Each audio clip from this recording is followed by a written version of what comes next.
First sekali Alhamdulillah, saya bersyukur kerana dapat lari pada SEA Games kali ini. Dan bagi saya, performa saya pada hari ini tidak berhati bagi saya.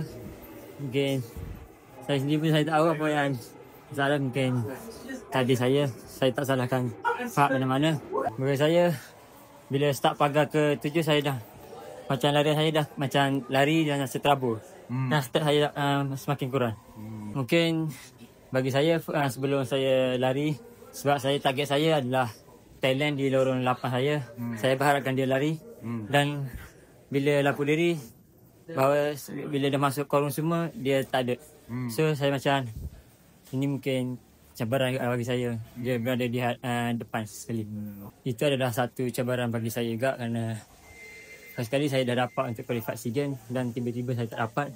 Dan di situ saya rasa mental saya pun dah down sedikit. Macam dan apabila diberitahu dapat balik nama saya, dan saya terpaksa untuk training balik dan push set mental saya balik untuk pergi ke SEA Games tahun ni. Prepare saya adalah dalam 2 ke 3 bulan selepas saya pada injury ni lah.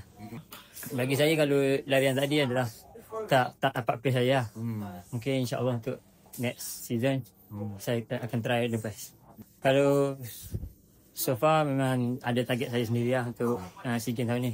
Okay, ini adalah satu pengalaman bagi saya untuk SEA Games di Malaysia akan datang. Ini SEA Games pertama? Ini adalah first SEA Games saya.